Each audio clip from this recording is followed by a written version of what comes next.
A link is in the description box below the video. Please check that out. What is the Ricoh Theta S? The Ricoh Theta S is the third generation of Ricoh's 360-degree shooting camera, which we first got our hands on at IFA 2015, and it's the first to offer decent video abilities. The VR craze is very much in full swing right now, but the focus is still mostly on consumption.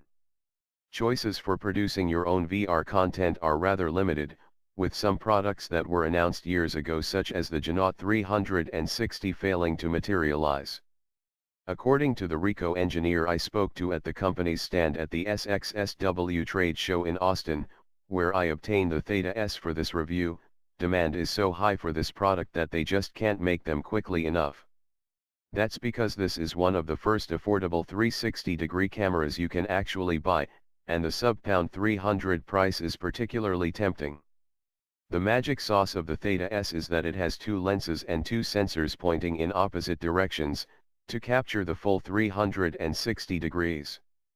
The Theta S has a similar initial look and feel to the flip cameras that were all the rage a couple of years ago.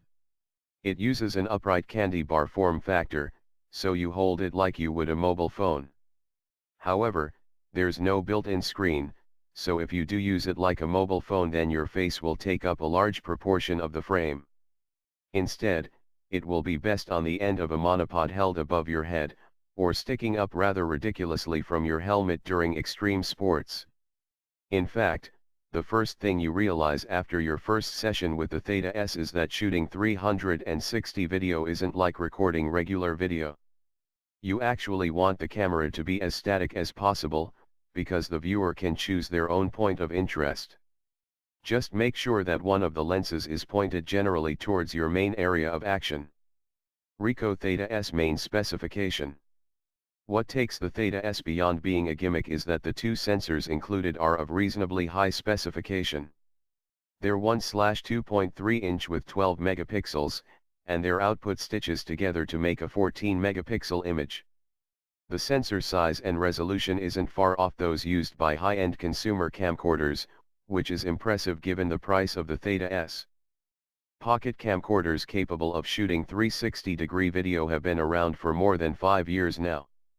The Sony Bloggy Touch MH-STS20K included such ability, but recorded onto one sensor using a lens and mirror attachment. As a result, resolution was low. But the Theta S promises a very different experience. The lens here is rated at f/2.0, which bodes well for low light performance alongside the decently sized sensors. You don't get a huge amount in the box, however. Alongside the camera itself, which incorporates 8 GB of flash memory, enough for 25 minutes of footage, but has no removable option, you get a neoprene sleeve to protect the device in transit and a USB cable. There's micro HDMI on the bottom of the unit alongside micro USB, with a tripod screw mount in between, but there are no accessories are included. Ricoh Theta S Wi-Fi and smartphone app. Like so many camcorders these days, the Theta S has built-in Wi-Fi and a smartphone app, and in this case it's almost essential. The majority of the features can only be accessed via the app. In video mode, there isn't much more you can do than choose between recording 1920 x 1080 or 1280 x 720 resolutions. When shooting photos, however, there are numerous image adjustments that can be made. In auto mode, exposure can be adjusted between -2 and +2 ev. In shutter priority mode, the shutter can be varied between 1/8 to 1/6,400 th. In ISO mode the range is from 100 to 1600, or there's a manual mode where you can set both independently. With the two priority modes, the general exposure control is still available, so all these settings are flexible. There are 11 white balance presets available alongside the auto mode, but no manual option. Ricoh Theta S image quality and performance. Although the large dual sensors of Theta S promise better image quality than the gimmicky options of a few years back, this is only truly realized in still image mode.